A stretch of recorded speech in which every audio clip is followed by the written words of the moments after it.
सुबह उठते ही सबसे पहले मोबाइल मत देखिए, क्योंकि शास्त्र कहते हैं हमारे हाथों में ही माँ लक्ष्मी, माँ सरस्वती और स्वयं भगवान का वास होता है। अगर दिन की शुरुआत भगवान के स्मरण से हो तो पूरा दिन सकारात्मक ऊर्जा से भर जाता है। इसीलिए हमारे ऋषियों ने बताया एक ऐसा दिव्य मंत्र जो केवल शब्द नहीं बल्कि जीवन को शुभ बनाने का रहस्य है। कराग्रे वसते लक्ष्मी, कर मध्य सरस्वती, कर मूले तू गोविंदा, प्रभाते कर दर्शनम। यह श्लोक सनातन धर्म में सुबह जागने के बाद सबसे पहले बोले जाने वाले सबसे लोकप्रिय मंत्रों में से एक है। इसका उद्देश्य हमें यह याद दिलाना है कि हमारे हाथों से ही हमारे कर्म, ज्ञान और धन का सृजन होता है और ईश्वर हमेशा हमारे साथ हैं।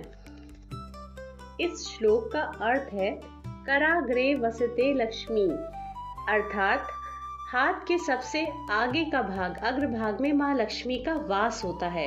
हाथों के अग्रभाग से हम अपने जीवन के सभी भौतिक और आर्थिक गतिविधियां करते हैं। इसका अर्थ है कि हमारे सभी प्रयास हमें सही धन और सफलता प्रदान करें। कर मध्य सरस्वती, कर मध्य यानी हाथों का मध्य भाग। शास्त्र हमें संकेत देते हैं कि मनुष्य अपने कर्मों से ही ज्ञान प्राप्त करता है।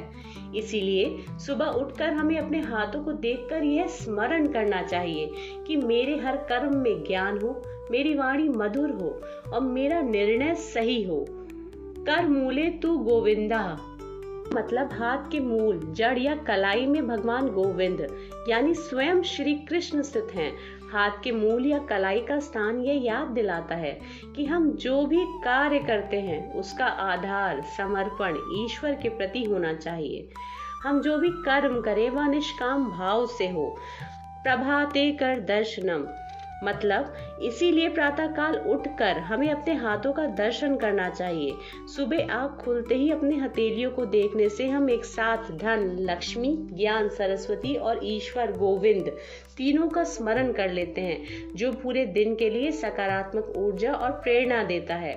जब कर्मों में माँ लक्ष्मी का आशीर्वाद, बुद्धि में माँ सरस्वती की कृपा और जीवन में भगवान गोविंद का साथ हो तो हर सुबह शुभ बन जाती है। कल सुबह उठ के ये मंत्र जरूर बोलिए और फिर देखिए आपका दिन कैसे बदलता है। जीवन में चाहे कितनी भी कठिनाइयां आए, अगर भगवान साथ है तो रास्ता अवश्य मिलेगा। जय श्री हरि।